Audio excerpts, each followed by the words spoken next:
बहुत सारी थ्योरीज आई संजीव जी। आप तो बतौर एक डिटेक्टिव जब इसकी सर्च करते हैं तो ये बहुत सारे तथ्य आप भी निकालते हो। कह रही है सोशल मीडिया में पोस्ट नहीं आई तो क्या हो गया, वो सही है, मैं भी मान सकती हूं उनकी बात, लेकिन कोई व्यक्ति अगर करता हो तो उसके लिए थोड़ा सा अटपटा है। वो ये कहना चाह रही है क्या क्लूज हैं जिनको आप देखते हैं?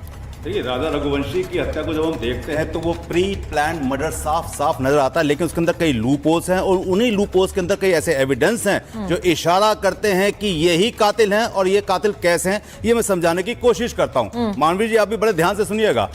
होता क्या है कि जहां पे राजा रघुवंशी की बॉडी रिकवर होती है वहां पे एक रेनकोट, एक व्हाइट शर्ट मिलती है और वो सीसीटीवी में स्पॉट होती है एक दिन पहले जो सोनम ने पहन रखी थी और उन कपड़ों के ऊपर खून लगा हुआ है। अब समझने की बात यह है कि जिस दिन सोनम रघुवंशी सरेंडर करती है, मेडिकल होता है, उसको कहीं से घायल नहीं दिखाया जाता, कोई इसकी चोट नहीं लगी होती, लेकिन उसके बावजूद उन कपड़ों के ऊपर खून है। वो खून किन का है? वो खून रघुवंशी, राजा रघुवंशी का है। राजा रघुवंशी का खून सोनम के कपड़ों पे और सोनम सरेंडर वहां पे बिना घायल हुए, पहला प्रमाण। दूसरा प्रमाण, कोई हत्यारा अपने हथियार को वहां नहीं फेंकता।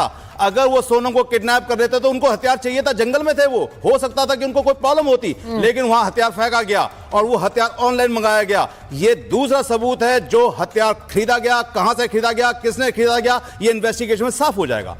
तीसरा सबूत, जब कोई युगल, कोई कपल घूमने जाता है और ऐसी जगह जाता है जो रिमोट एरिया है और वहां पे जब वो घूमता है स्कूटी के साथ तो वो पार्किंग में स्कूटी खड़ी नहीं करता है, वो जंगल में 3 किलोमीटर अंदर जाके स्कूटी खड़ी करता है। क्यों? क्योंकि उसको स्कूटी वहां पे हाइड करनी थी ताकि बॉडी को डीकंपोज किया जा सके और स्कूटी बाद में मिले। और स्कूटी की चाबी भी वहां फेंक दी जाती है। चाबी क्यों फेंकी जाती है? क्योंकि उनको यह दिखाना था कि यहां पे हमला हुआ, झड़प हुई और उसका कत्ल कर दिया गया, उसके जेवर छीन लिए गए। और उसके बाद जब सोनम रघुवंशी पकड़ी जाती हैं या सरेंडर करती हैं तो कहती हैं बचाव के अंदर कि मुझको किडनैप कर लिया गया था, मुझको कहीं रखा गया था। आपको कहीं रखा गया था? 16 दिन, 17 दिन आप एक कपड़े पहन रही थी, आप कहां थी?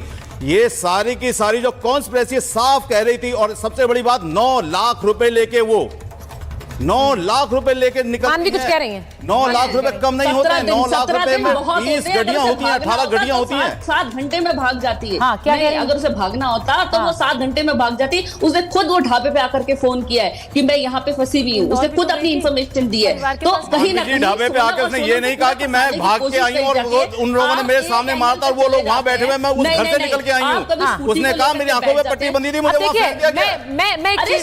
देखिए, इसमें कोई दो राय नहीं कि सोनम के फुटप्रिंट साफ दिख रहे हैं, लेकिन इसमें एक चीज और भी मैं आपको बता देना चाहता हूं जो हो सकता है आने वाले टाइम में वो थ्योरी भी आए। जब वो सरेंडर करती हैं तो वो ये बताती हैं कि मुझे कहीं किडनैप कर लिया गया था और मैं वहां से आई हूं या मुझे फेंक दिया गया। मुझे लगता है कि आने वाले टाइम में वो ये गवाही देंगी या वो ये स्टेटमेंट देंगी कि ये सब कुछ राज कुशवाहा का किया धरा है।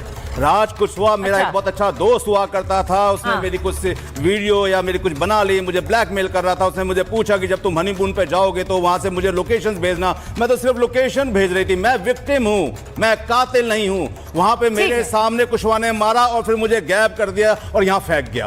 आप ये कह रहे हैं कि एक कहानी अभी और बदल सकती है क्योंकि पुलिस कस्टडी में लोग किस तरह से अपना वर्जन बदल देंगे नहीं पता है और अपने आप को बचाने